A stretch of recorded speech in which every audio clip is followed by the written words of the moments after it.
Broadcasting from Orchard Park, New York, and Boca Raton, Florida, it's the Freight 360 podcast. From freight broker sales tips to sports talk, this podcast is all about helping you grow as a freight broker. We're your hosts, Nate Cross and Benjamin Kowalski. Let's talk freight. Hey everyone, welcome back for episode 194 of the Freight 360 podcast. This episode is brought to you by Blue Book Services. Are you looking to quickly identify qualified sales prospects? Looking to develop trusted, sustainable business partnerships? Look no further. The Lumber Blue Book is an online directory and credit resource for the lumber and forest products industry, covering mills, manufacturers, wholesalers, and retailers. Their database has over 23,000 lumber companies, and it can be searched and segmented to develop sales and marketing campaigns. Members receive access to real-time credit and business information for companies throughout the lumber industry. To learn more, go to lumberbluebook.com and click Join today. That's lumberbluebook.com. Again, welcome back. And it's going to be a good episode today, Ben. What's happening lately in South Florida? You guys getting some beautiful weather like us up here in Buffalo? I'm getting a lot of rain. Are you really? We haven't gotten rain in over a week, and it's been like in the 80s. It's friggin' fantastic. I love it. Yeah, no, it's starting rainy season, hurricane season. I think there's like a tropical depression coming through the Gulf of Mexico that's supposed to hit us this week. Oh, yeah. June is the beginning of hurricane season, right? Yeah, it's mostly just rain this time of year. We rarely, if ever, see a hurricane this early, but yeah. Lots and lots of rain. Well, hey, everyone, we appreciate your continued listenership. And if you're new, we're glad you found us. Keep sending us your questions. We've been getting an uptick of like spammy, people filling out forms on our website. So I wanted to save one of them, read them off, and read it as a how not to prospect.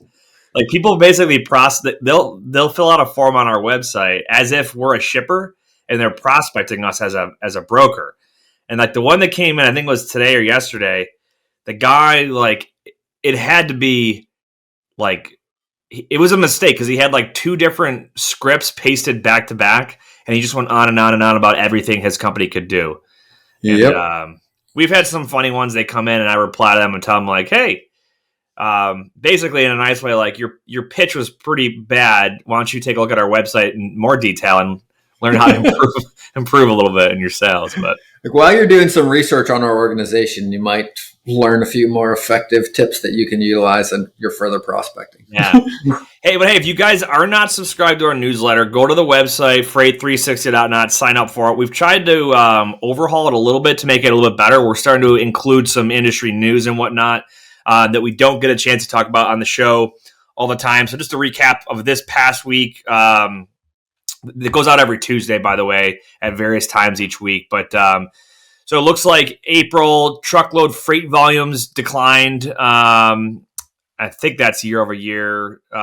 Increase in warehouse development along interstates with cold storage. And also, if you're in the produce realm, the U.S. Department of Agriculture, USDA, imposed sanctions on 4 produce companies for violations of PACUT's, the Produce or Perishable Agricultural Commodities Act. So if you want to learn more about all that, just subscribe to the newsletter, or a lot of that stuff comes from our partners DAT and Blue Book. So yeah, check it out. But Ben, what did you see in the news? Well, also we have the survey for a chance to win $1,000. Isn't that going up this week? Yeah, so that's going to go out. So next week's newsletter, definitely sign up. So there's going to be a chance to win $1,000. There's a third party running a survey for freight brokers. It's not a solicitation thing. They're just trying to gather data and information about the pain points that brokers deal with and stuff like that. So stay tuned for that. I'll throw a link in the show notes, but it'll also be in the newsletter next week. So what did you see? You were talking off air about some news stuff that you saw from Cass. What'd you have? There was a headline in FreightWaves. Shipments costs declined further in April, but the inflection point coming, says Cass. Cass is one of the larger payment services in our industry. Pretty sure they handle most of the military, if not all of it, from what I remember. I don't. Some of the defense contractors. So, like one of the companies used to do business with does heat exchangers, and they would do them for like Navy ships. Their bill to party was Cass. So Yeah. like we would run credit on the actual company to make sure they pay their bills, but Cass actually facilitated everything. So, but yeah, they've got to, I mean, being in that kind of role, Yeah. right, and the financial side, they have a good pulse read on what's going on in the industry. Yep. And to be honest, I mean, the punchline, it's pretty dense statistically where it talks about year over year versus month over month trends. And I think the overall point is if you look at year over year, yes, we are much lower than we were last year and the year before, but also you had huge inventory stock increases during those 2 years, like massively because of the pandemic.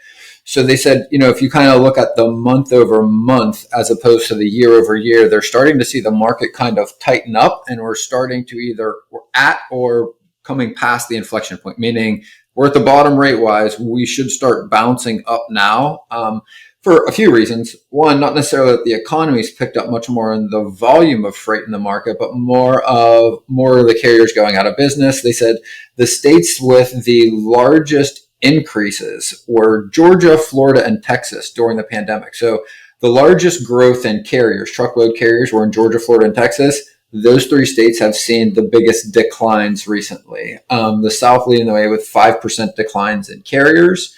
And it says, kind of after a long soft patch, we see the U.S. freight transportation industry on the verge of a new cycle as we begin to transition from the bottoming phase into the early phases of the next freight cycle in the coming months, which is really what everybody's anticipating. So good news there. Interesting. Well, we've been also, I think I haven't taken a look like this week at all, but remember over a year ago when spot and contract rates flip-flop, they still haven't gone back yet. Yeah. So it's wild, man. But we're going to talk about prospecting today, and that's really one of the value adds that we'll hit on too is, customers being price sensitive. So we'll get into that shortly. Sports.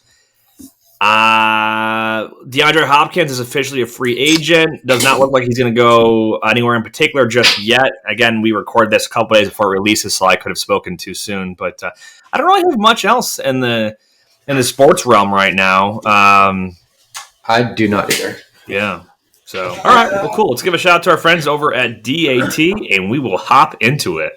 Tired of struggling to find accurate rates and the right carriers for your freight? With DAT1, you can access more than 500 million posted loads and trucks every year. That's 3 times more capacity than any other load board. Plus, their integrated freight management system makes it easy to cover loads 24/7. They have the most trusted network of carriers, brokers, and shippers in the industry.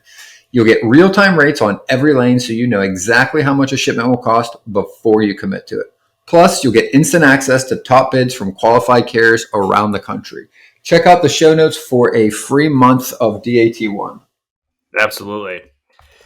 All right. So a lot of the questions we get, a lot of the people we talk to, it's how do I prospect right now? The market is softened up. It's not 2 years ago anymore. It's not a year ago anymore when everybody needs a truck. Clearly, the economy has turned, right? It's shifted. And we've talked about it over the last 12 months, right? As companies have restocked their supply and the supply chain kinks have been worked out for the most part. Interest rates have gone up. So consumer demand has gone down. There became an excess of trucks that kind of drove rates down. It's not as hard to find a truck. I mean, that's even, you brought up the point about trucking companies that have gone out of business or we can expect to go out of business. It leads to a very different market, right? And it doesn't mean that it's harder to prospect now. It's just different the way you go about it, right? So yes, it's kind of like it's like if you're dating, right, and you live in a town that has, if you're a girl and there's 10 guys for every girl, it's going to be easier to get, find a date, right? Or vice versa. If you're a guy and there's only, there's 10 of you guys for the one girl, it's going to be a lot harder, right? But there's just a different approach to that. I was going to laugh because in my 20s, we used to joke that like Well, the two cities that I kind of thought I was going to move into when I was younger was either Denver to go skiing or probably down here in like kind of South Florida. And those are like the inverse relationships. At least they were when I was like in my 20s. It was like 10-1 guys to women in Denver when I was in my 20s. And in South Florida, it's like 10 women to every one guy. Really interesting Well, stat. it was at the time, but it just kind of it reminded me back of like having these conversations. But you're exactly right. And I think the thing too that I want to point out is, we often, and again, this is a show about transportation and freight brokerages. So we talk about our side of this equation, right? Which is the freight market, the amount of cost, the amount of carriers that are in it, the amount of players, right?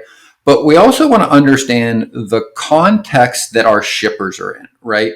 And in an economic environment that we're in right now, that you mentioned, like rates are going up. The reason rates are going up is for one simple reason is one, you want to slow down inflation. So they want to suck as much of the money out of the system as possible. They make everything more expensive, right? That's rates going up. It's more expensive to take a home equity loan on your house, to do an improvement. It's more expensive to buy a car, everything. But think about it from a company standpoint, right? Your shippers, the people you're prospecting, because again, we're not calling them because we expect them to just immediately need what we have. We're calling them, what we should be doing when we're prospecting is trying to uncover a need that they have that we can service, right? So again, it's a very different approach to going and selling something you want somebody to buy or asking questions to find out what somebody needs, right? So again, to understand what your prospects or shippers are looking for in the market right now, it is very different than it was in 2021, right? Or in 2020 or 2022, right? And the big difference is you will almost always see one priority in our industry where it's either going to be service or it's going to be rates. In 2021, it was service. Couldn't get trucks, couldn't get them to show up on time, couldn't get them to deliver on time because there wasn't enough in the market to fulfill the need. Now there are more than we need by some estimates in different areas of the country, right? But the companies, our shippers that we're calling on, they have a different need as well. And their different need is they are absolutely having conversations with their managers and their superiors about what their transportation spend has been and is going to be right now. So again, it's much less on service. It's much more on cost now. And again, it's not to say that every shipper out there only cares about cost. And we're not saying that you should lead by being the cheap provider. We're starting by setting the stage. Like if you're going to be calling into most of these companies, this is their hot button issue right now. They're looking to cut expenses to remain profitable in an environment that is more expensive to borrow money and to buy things, right? Just the same as it is for us people. Exactly. So in a broader sense too, right? Think about it. Transportation is a necessity for companies to get their product to their customer, right? We're not like people aren't just out there trying to shop for transportation, right? We're like the necessary evil. Like if they could teleport their stuff, they would, but they can't. It's just not realistic. Exactly. So that as their costs have gone up for labor, for components of whatever they're making or their raw materials, they're going to try and cut costs in some way, shape, or form. And this is, again, on average, not all companies right now, because there are some companies where price is not really their hot ticket item. It's I need to get product from A to B because there's an opportunity cost on the other end if it's not there. But for the vast majority, it is price sensitive. And we've seen that reflected with rates going lower and lower and lower. Like I pulled up the national average for van rates. So May, I'll go with May. May of last year, $269 a mile, and it's at $205. Like that is a dramatic, like over 25% decrease, if I did my math right there, in rates, right? And people are, so we know that it's important because customers are more price sensitive, so they're going to shop for cheaper rates if they can get them, which drives the market down, especially with an influx in capacity. Carriers are all fighting to get whatever loads they can, which drives the rates down as well. But in a time when they're taking an analytical look at their costs and their expense when it comes to getting their product out the door, transportation, along with other services, is going to be, like you said, a hot button item right there. So knowing that about a certain customer, lets you know what you should be selling on, right? Obviously service is important, but it's not their number one priority right now. So you likely don't want to go into a call pitching having the best on-time percentage and the best, the lowest claims rate and the best carrier vetting. That stuff's important, but you need to know what your customers are dealing with, right? And also, I don't want you to take what I just said and think that I just oversimplified your prospecting operation, because it's not just that simple. Every customer in each part of the country might have a different weight of how important price is versus X, Y, and Z. So even more so. And I want to talk just a little bit about that, and we could talk about like prospecting strategies, right? The first thing I just want to say is like expectations. We just had a call with some folks that are in our TIA class that asked some similar questions around like expectations. And the thing they had said was, hey, we have a sales background. It doesn't feel like we're getting the results or we're as effective as we should. And the thing I always say when somebody says that to me is I ask is, where almost all of the frustrations come from are your expectations at the beginning. And first, to understand what those are, you should know what those are for yourself, because they're usually like subjective feelings, not necessarily like objective numbers. So you want to sit down and think about like, what is your activity and what do you expect to result from it, right? And we say this a lot on the show, but to just give you some round expectations, like you should expect to speak to a prospect between, I would say, 7 or 8 times to 12 times before they are really a customer and you have a relationship. Like maybe you've quoted a few things, you have sent maybe a couple, rates back and forth, talked about lanes through this period. And it usually happens over like 2 to 3 months, 40 to 45 days, up to 90 days. And this varies a lot on the shippers. The smaller the shipper, the faster this is. The larger the shipper, the more red tape, the longer the time frame is. So these are your expectations. But what we want to talk about too, I think, is along the same topic of this is the trajectory of how you're going to meet somebody you've never talked to, a prospect, talk to them over time until you know each other more, you understand more about each other, both of your companies, the lanes, and how you could fit until you guys are doing active business consistently. So that happens over like the 2 to 3 month period. But to your earlier point, the thing that's very different about the product we sell is nobody just buys transportation just to buy transportation. It is a complementary service to another good that is sold. And other companies don't just buy transportation and keep it until they need it, like you only buy it once the sale happens. So like because of those things, it is, I would almost say, impossible for you to predict which of your prospects you're working on will become your best customers or your most profitable or your most pain in the ass and the least profitable. There's just no way to tell this until you are actually moving freight with them, and their sales of their business, of their widgets or ketchup or washing machines or hats or whatever it is they sell, until their sales start coming through their company, they don't know how much they will need you either. So again, right now you're in an environment where you're probably trying to make an established relationship with somebody that genuinely might not have a need right now, except for a cheaper provider of the same thing they already have. But over time of this year and this summer and the next coming weeks, this company is going to close more sales. People will buy more of their products. They will have truckloads of goods that they haven't sold yet that will need moved in the summer.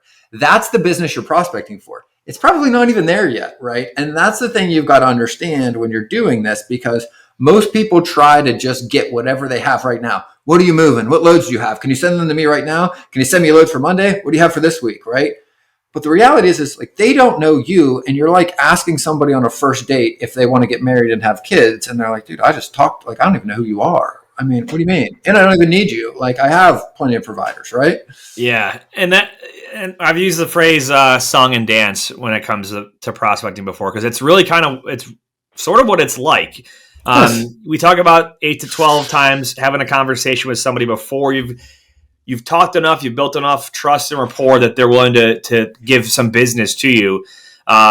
Going into a call with a prospect, your goal should not be to figure out the perfect script or the perfect words to say to get them, to convince them and persuade them to give you an opportunity to move their loads.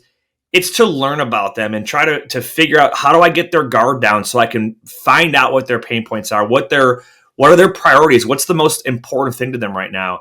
And that's why, like I said before, not a big fan of scripts, because you sound robotic, you sound scripted, right? I mean, there's really no easier way to say it than that.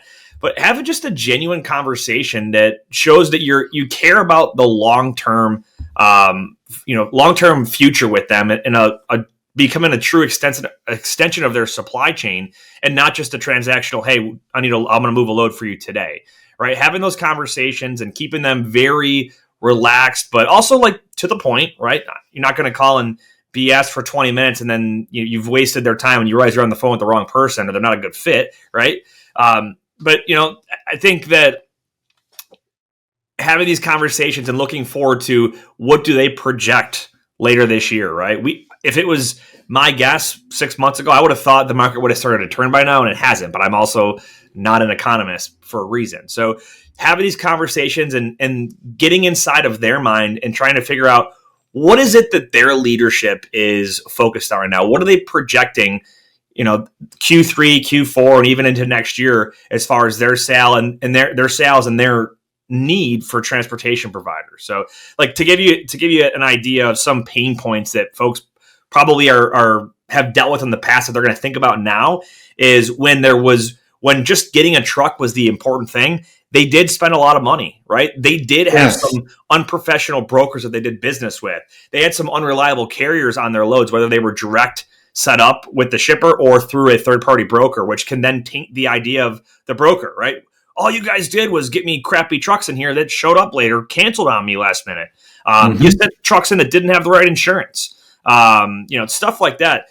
Have conversations about what they project for the future, what's important to them, and what have they seen and learned from the last 12 to 18 months or even 24 months with the pandemic and just the demand through the roof that we saw. Those are great. I mean, I just listed off probably half a dozen things you can have a conversation about with your customers and your prospects, but weaving them into a very relaxed conversational discussion instead of just an interview style where you're drilling them with question after question after question. That's a method that I'm personally a fan of, and I think you are as well. I am. And again, I always think too, right? Like we talked about this enough in the show, like jack of all trades, but I heard another metaphor or an analogy for the same thing of somebody said, it's like, yes, you can do lots of things, but when you go to buy something to solve a problem, do you ever buy the thing that solves lots of problems? And the thing that the guy was talking about, he goes, I'll give you an example, like a Swiss Army knife, right? Have you ever had to cut a steak and you went, where's my Swiss Army knife? Never in your life, unless you were outside and it was the only thing you had. Again, if you had to put a piece of furniture together from IKEA, are you going to look for your Swiss Army knife to pull out the little Phillips screwdriver to put the furniture together? No, you're going to find the screwdriver, right? Like, again, it's great to have that tool. So when you're out somewhere and you have nothing, it can help do the job to just get it done. But you would never look for the tool that does everything to do one specific thing.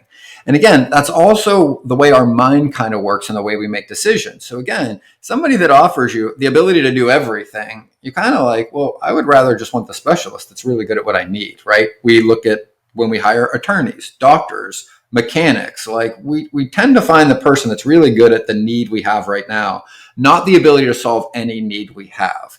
And I think that's probably one of the most common approaches in selling for freight brokerages that is the most ineffective. That coupled with the immediacy. I can do everything and I need it right now. I would say probably 90 out of 100 calls being made every single day sounds something just like that. Now, I'll say the caveat to that is if you look at some of the most successful logistics companies out there, whether they're brokerages, forwarders, whatnot, when they get to a size where they're so massive and have thousands of people, their organization might be the Swiss Army knife, but they have compartmentalized departments that focus in each area, right? You might have a flatbed division where their procurement team is really good at relationships with open deck carriers, and they're very knowledgeable about the different nuances that go with those different trailers. The weight restrictions, height restrictions, the additional stuff you might need to secure a load properly. Same thing with, like a lot of forwarders will separate their air and ocean divisions because they're two very, very different types of business.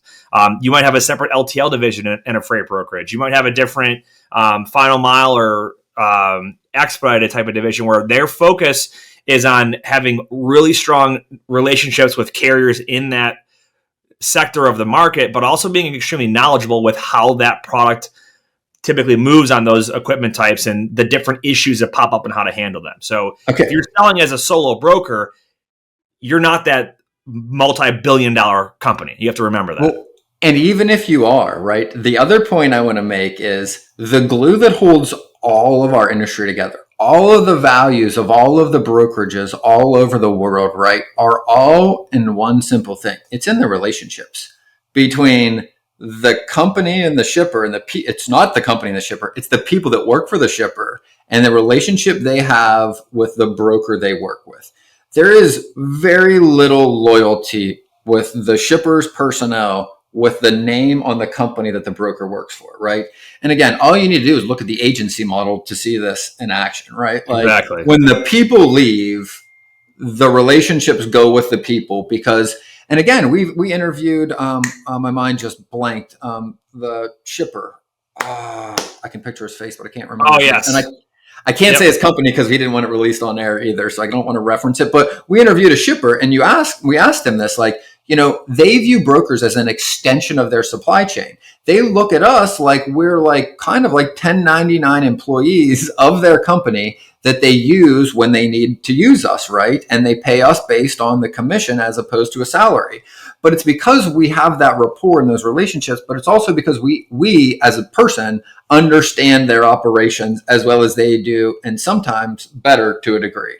Now, again, if you think about that, right, you can have all the support in the world behind you, and that is fantastic, but that's not really the thing that makes this work. It's the relationship between just two human beings, right? Yeah. So again, and you make a great point that like you can have all this support, which is wonderful and is absolutely value added and helps you grow, and you can penetrate these accounts in different ways. There's a lot of things we could talk about related to that, but as it relates to just getting new customers, it doesn't really help you because it's the ass backwards way of looking at it. Like you don't want to come in with a solution until you find someone that needs your solution. You want to come in asking questions to everybody you speak about until you find a need. It's much more likely you will find a need than find a person that needs what you have, right?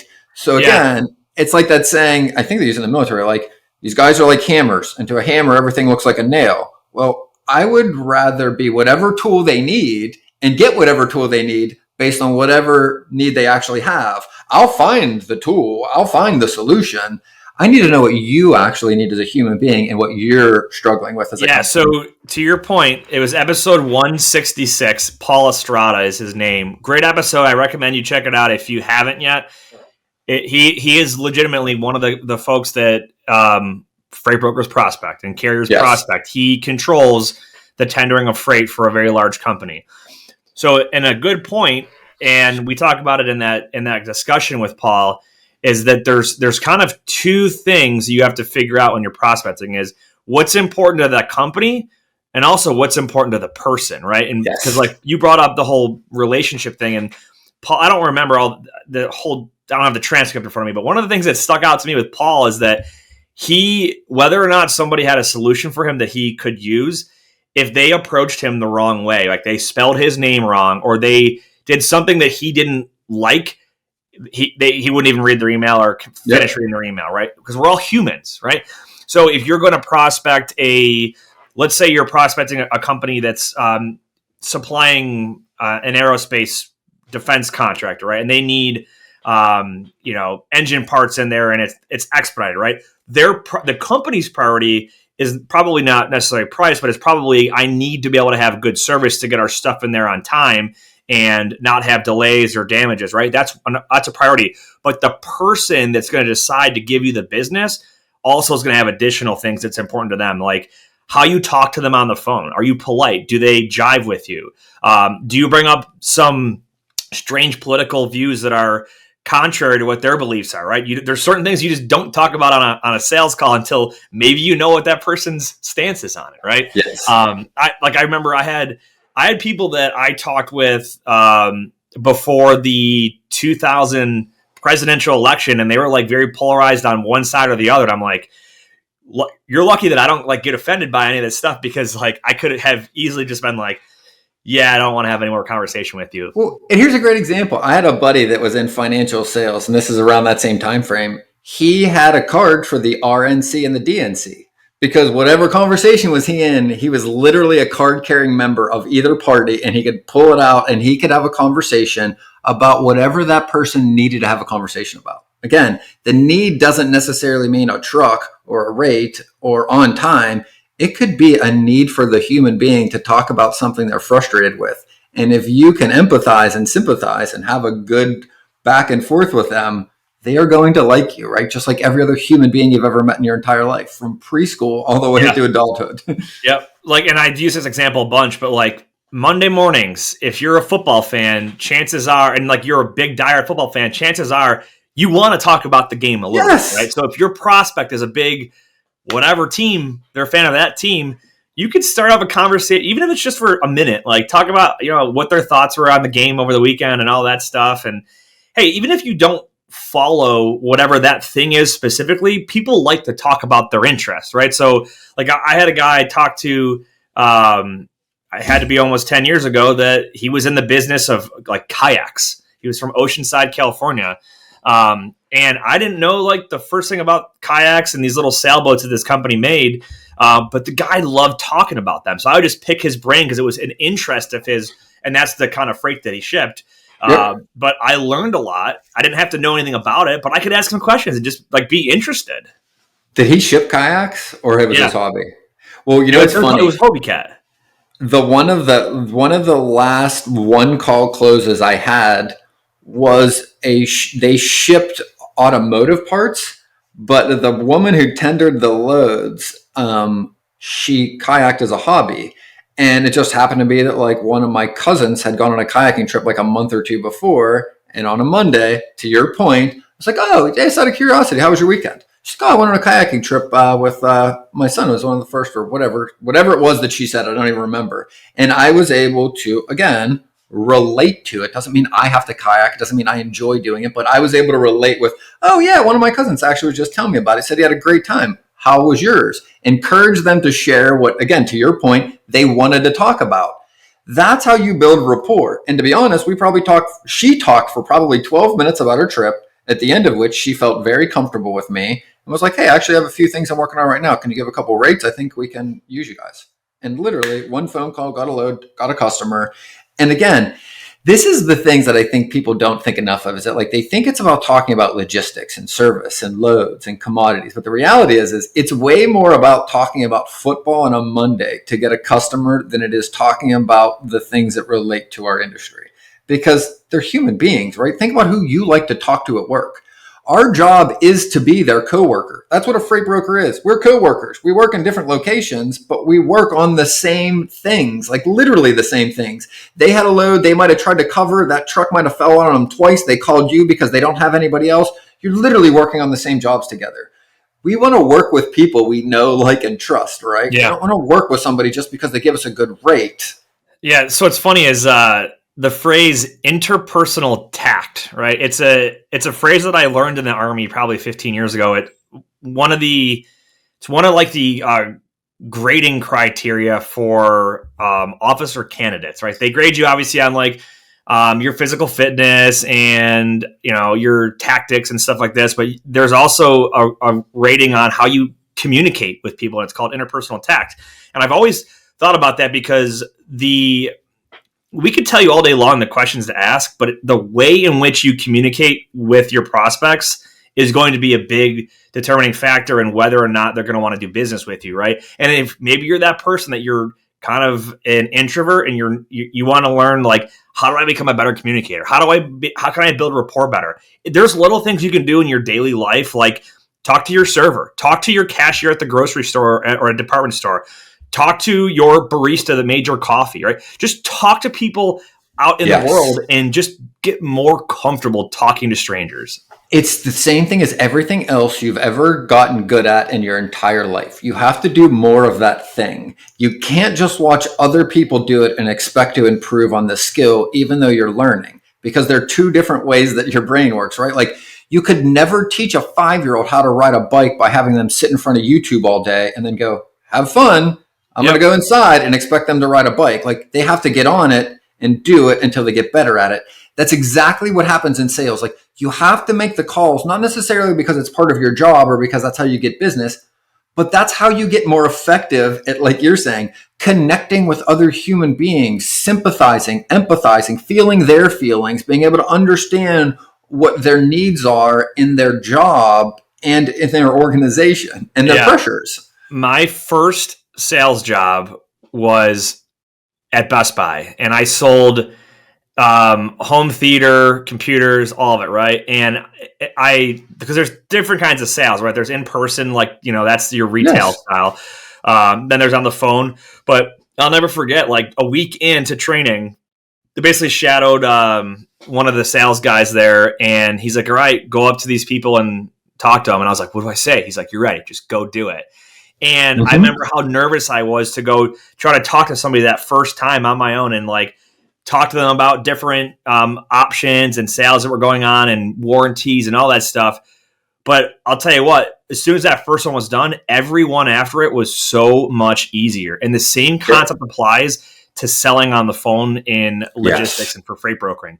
That first one, if you don't ever make that first cold call, the second one will never, first of all, the second one won't exist, but it will never get easier. You've got to just and the more you put in, right, Absolutely. the easier it gets, the more comfortable it gets. And here's the other thing too that I want to point out is that, like, you'll never think your way through that discomfort and pain. It will always be there. And the only way to solve it is to take action and to pick up the phone and dial the number, right? And the analogy I'll use with clients, I'm like, have you ever gone onto a high dive when you were a little kid or went to jump off a cliff on a vacation into like a pool of water?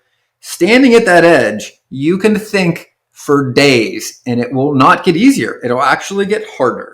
But if you jump the second time, it's easy, right? The only solution to that resistance and that tension is action. You can't think your way through it. You can't watch YouTube videos to get through it. Like, you just have to do it, and you've got to do it again. But the good news is, to your point, it gets easier every time you do it, right? Yeah. So to wrap up this conversation, think about it this way. There's going to be, we talked about priorities and how they shift for shippers.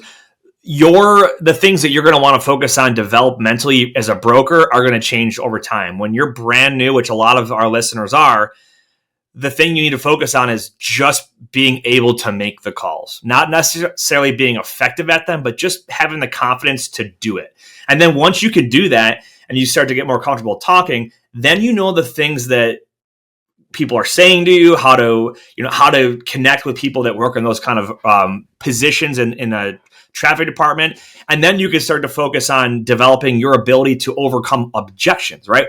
Well, now that I'm making all these calls, I'm starting to hear X, Y, and Z a lot. And then we've got a big chunk of our listeners that they get to that point, and those are fun conversations to have with them because they're past the fear of picking up the phone. Now they're actually trying to be constructive on how do I make this call effective and more efficient. And then once you get good at that, then it's like, all right, cool. We can move on to bigger and better things like, hey, I know how to talk to people. I've been able to close some basic customers. Now I got to really try to focus on how to accurately price because I'm getting offered loads to quote on, but I can never seem to figure out the right rate. I'm always a little too high, or I went a little low on this one and I ended up overpaying a truck by $400. And then you're focused on more operational stuff. And then it comes to maybe bids and RFQs and RFPs and all that stuff. And your journey will evolve as time goes on. And eventually, if you play all your cards right and you grow a business, you're going to have to coach somebody else that you hire on as a new sales rep on how to start that first cold call, and it comes full circle again. But it's a constant learning process. Just know where you are and what to focus on. It is. I want to add one thing too, even though it takes us a little long, is that we talked about the overall market going to pick up. So as you're building these relationships, opportunities are just going to naturally start to arise as the market tightens and as more freight goes through or less trucks, either or. But the other thing that happens too, I talked about this earlier, it's you either have rate as your price sensitivity, it's price, or it's service, right? Well, as you push down on prices, right, in shipping, the same thing inevitably happens. Service deteriorates until you push it too far, right? Well, from a shipper's point of view, to be honest, to your point, once they sell their product, they don't really give a shit when it gets delivered. The only reason they ever care when it gets delivered is because the customer buying it tells them they need it by a certain time. Otherwise, they won't buy it anymore. That's it. It's not because they're like, I just like to deliver things more expensively and faster. The only reason you ever do that is because the customer needs it and is not willing to buy from you if you don't provide that level, right? So inevitably, this big circle of, hey, it's either service or it's price. Price is at the bottom. As we go towards, as you push down on rates, service gets worse, right? If you keep pushing down the rates you're paying as a brokerage, you get worse and worse drivers with older and older trucks that break down more and aren't reliable. And the shippers will inevitably push and push and push until one thing happens. And this is what's important, because this is where your opportunities will come from, is the customers that are buying the goods you're delivering start to complain. Hey, like this is like the 8th truck that's been delivered late. Like this can't happen anymore. We're going to look for another provider.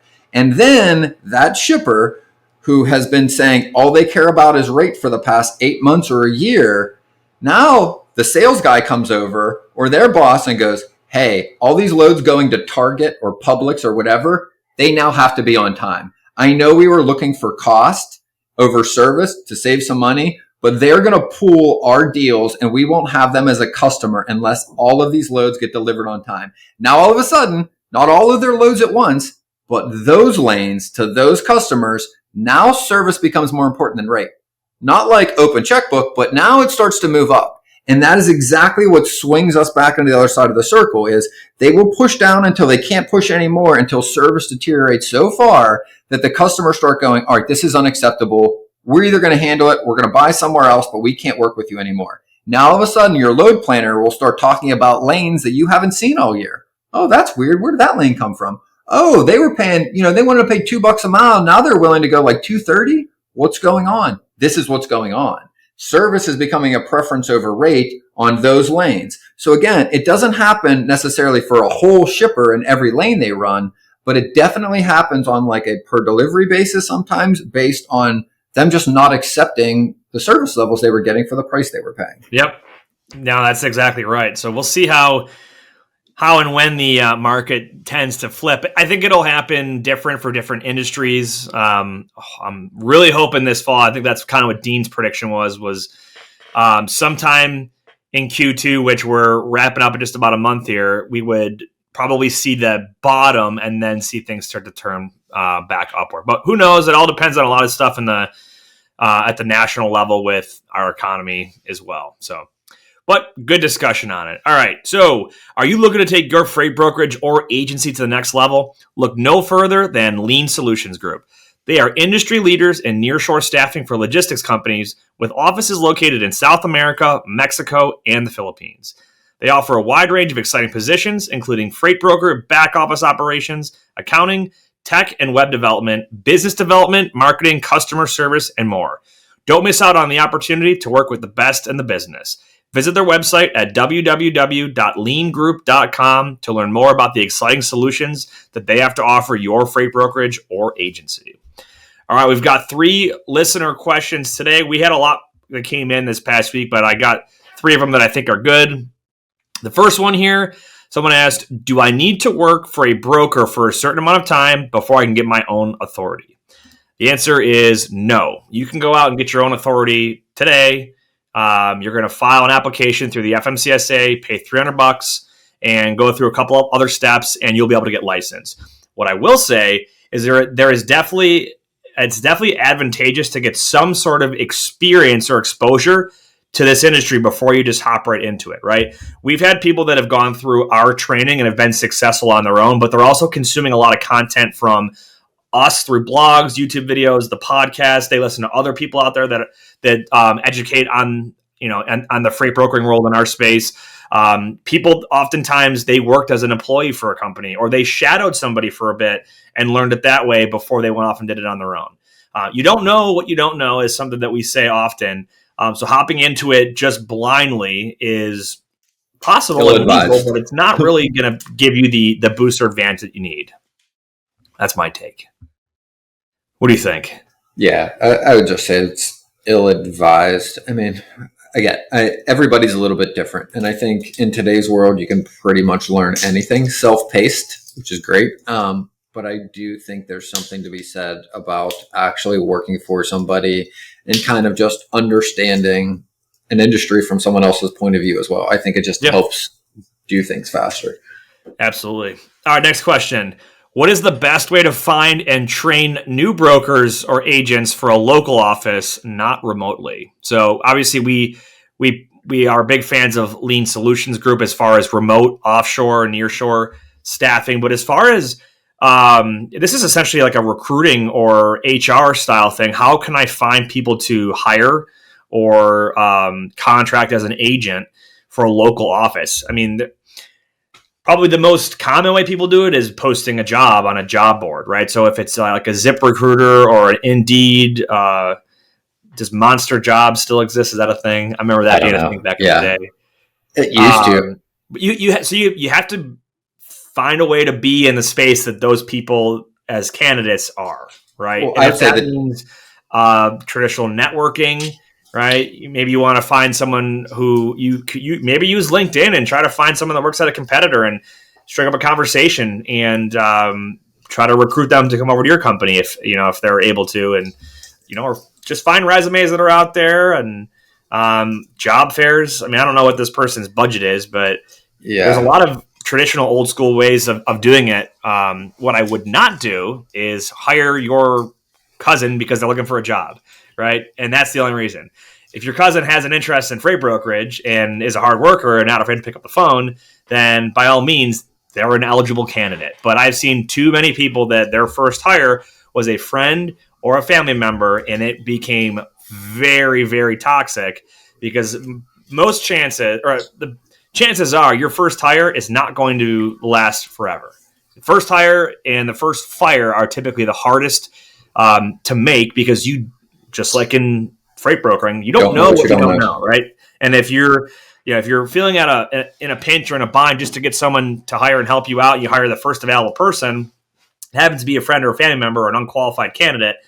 That is a waste of your time, a waste of your money, and potentially can destroy a relationship that you did not intend to ever sever for for the I'll long, give you, long. So I'd say the two easier ones that I've seen are job fairs for colleges. Absolutely. You should attend them, go to them, network at them. If you can get a table and you really want to grow your business over the long term, I would say that's definitely one that you should have on your list. And the other one is, honestly, I think some of the best brokerages come from the service industry, bartenders, waiters. And why is that? Because they have a lot of conversations with a lot of people over and over every single day. So they're very good at exactly what we talked about in this episode: connecting with a human being, building rapport, being able to deal with that small talk, navigating those conversations.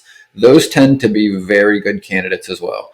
And again, where those come from, I mean, just kind of keep cards with you, right? When you're out at dinner, you yeah, look for these things. If you're out with friends, if you're sitting in a bar and you see somebody that is, impressive for whatever reason or is able to connect with people, right? Like that's where I would recruit them. you brought the college thing is interesting. So here's something that we did at a previous company. We did an internship program. So we had, I don't remember how many kids we had in college, but we offered a paid internship. And it was flexible to whenever they were home on break or not in school, whatever it was. So they would work like full time in the summer and over breaks and whatnot. And we just gave them like very simple tasks that they could do, um, make a little money, but they got to learn the industry. And there was one of the guys that when he graduated, like he loved it and he wanted a job with our company. So he ended up Yep. taking on a full time role with us, got a pay increase, became a carrier sales rep. And it was great because we had essentially cheap labor when he was in college, but he took a little bit of the, you know, tedious tasks off of our plate when he was, doing reporting and figuring out issues that we had and whatnot. But he was exposed to the entire operation, so he got to learn it while he was doing his job. So that way, um, we had somebody that was essentially already trained by us at a cheaper rate by the time he was graduated and got that full-time job as a carrier sales rep. So internships are huge. At the one brokerage I was doing some work with a couple years ago, we hired a kid right out of high school. In fact, he wasn't even graduated from high school, and his book of business was doing like 20K in GP by the time he graduated. He was, he was kind of finished, but yeah, it was like the end of his senior year. And again, he kind of came on as an intern, thought he was going to go to college, and then just loved the industry and did very, very well. And I haven't followed up with him. I'd be curious. I would bet he's still in it. I mean, Nice. But yeah, I think it's a great way to go about it. Yeah, for sure. For sure. All right.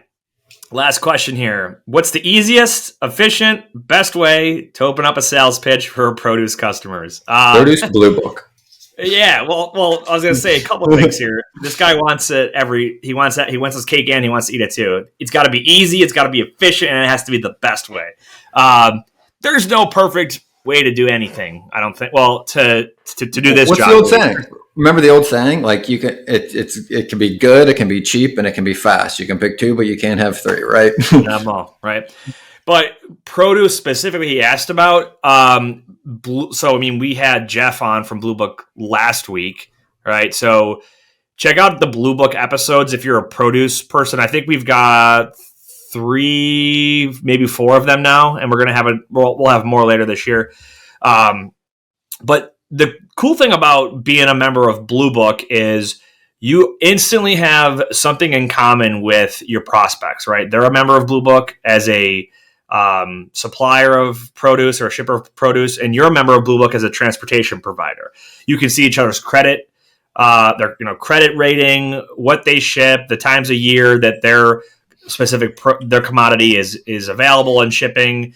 So you've got that, but besides the produce specific example here, I think everyone has a little bit different way of opening up a call or a pitch, right? For me, I don't ever consider something a pitch. Like I was talking to somebody recently, and a buddy of mine introduced me to a friend, and he's like, yeah, this is Nate, he's in sales, he's really good. And the guy's like, oh, so you could sell me a vacuum cleaner? And I was like, I guess. He's like, sell me a vacuum cleaner. I'm like, that's not how it works. Like the whole sell me a pen thing. Yeah. For me, it's like, it's all about just building a relationship with them, just like we talked about this entire episode. So for example, I got to spend that evening with the guy and the group of guys I was with, and again the next day, and it felt like we were essentially friends by the end of that encounter, not because I was selling him anything, but just because we were building a relationship. I got to kind of know about his life, and he had 2 kids just like me, somewhat similar in age. But yeah, I mean, just have a conversation with people, and not everyone that you want to have a conversation with wants to have one with you or has time to have one with you or, is a good fit to do business with you. That's why it's a numbers game. So just go through and make the calls and you'll have some good conversations. It's also the ass backwards way of looking at sales. Sales is not about getting everybody you talk to want to buy what you have. It's about finding out what every person you talk to needs and then determining whether or not you can provide it. And then if you can, then you close it, right? And that's why that question always irritated me, even in the movie when they're just like, sell me this pen. And it's like, well, I would create a need if you didn't have one, because otherwise that is the only reason anybody's ever motivated to buy anything. Like, yep. And again, it's like the hammer looking for a nail as opposed to finding the problem and then providing the solution to it. Yeah, I think about it this way too. It's like a weird example, but it's sales. So multi-level marketing, right? We've probably all had that friend or acquaintance of a friend that has essentially pitched us on an MLM. Like they wanted to recruit you to become an MLM salesperson for them, right? Yeah. And if you don't know what multi-level marketing is, this probably makes no sense to you, but they have to recruit sales reps to essentially become, sellers of whatever product the company that they work for is selling. But I've had people that have tried to pitch me on MLM or even friends that became insurance sales reps and wanted to sell me like a whole life insurance policy. And I'm like, they just came right at it, like super aggressive, trying to sell me something or sell me on something that I had zero interest in, yes. But they were so persistent. It became annoying. Mm-hmm. So, but at the end of the day, if they make enough of those phone calls, they're going to find somebody that is going to be interested in the conversation. But the way I see it is don't waste too much time on a prospect that's not willing to have a conversation with you or doesn't have a need for what you have right now.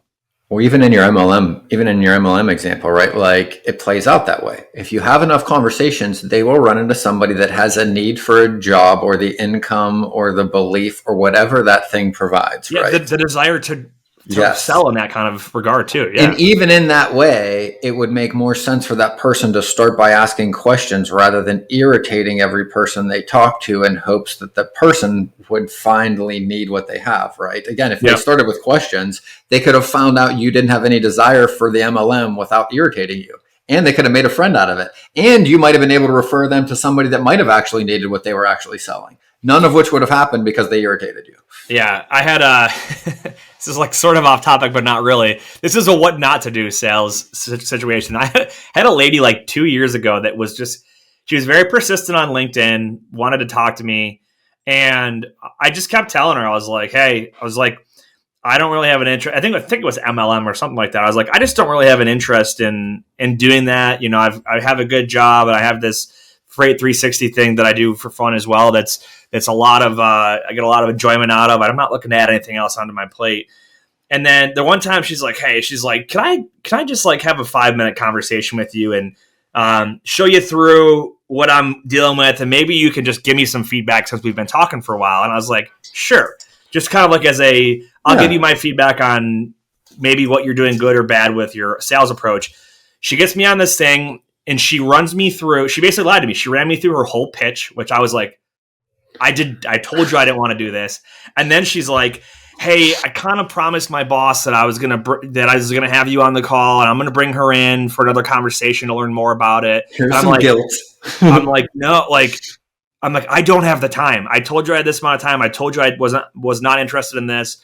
And what's terrible now is I would never refer anybody to her down the road. Whereas had she just been honest and I could have seen her pitch and critiqued her, I would be happy to refer people to her down the road. But she burnt a bridge by having just a really terrible sales approach that it kind of like checked both boxes of do nots from this episode, which is I told her I didn't have the need for it and she pushed it on me anyway. And then the personality thing, like that's something that annoys me is when people, you know, they kind of like, it's like the bait and switch. Like people tell you, oh, like I've had MLM friends that are like, hey, you know, would you like to meet me for a cup of coffee? I'll tell you about this new thing that I'm doing. And it's like, just tell me what it is, what you're doing.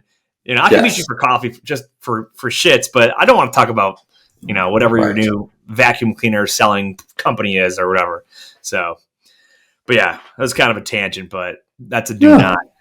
So I think it's relevant. I think the thing that I want to add to bring that back home to is that like, I think some of the things that people will find with that story, be like, well, I'm calling shippers all the time and they all tell me they don't need me. So like, should I just never call them a second time? Am I irritating them? Right. And that's the thing where like, you have to be, this is going back to that Paul Estrada episode where he'd said, the brokers that they work with the most, right, that they have the best relationships with. And from the broker's point of view, this is probably their best customer, to be honest, because they're a very large shipper, right? And it's like, well, how those came was that they were pleasantly persistent. And then they were creative in how they found ways to establish value or to connect with that person, right? Yep. So you do have to be persistent, I think, in the face of rejection, but you have to do it in a way that is more endearing and less abrasive. And again, I don't know that that's going to help the audience that much, but again, put yourself in their shoes. Again, the one of the ways that I always kind of look at this, and I know we're running a little bit long today, is just that like we are interviewing to work with these companies. Like, yes, it's sales. Yes, they're going to be our customers, but you're really like kind of interviewing to work with these people on a day-to-day basis, right? And it's like if somebody knocked on your door every week and was pleasantly asking if you had any positions open and was genuinely nice and, you know, left you feeling better every time you talked to them. They were just, you know, upbeat and pleasant and optimistic. We're just like, hey, you know, no big deal. Just wanted to stop in. I know you guys kind of didn't need anything last week. I was in the neighborhood. How's it going? And then they came back in 2 weeks, right?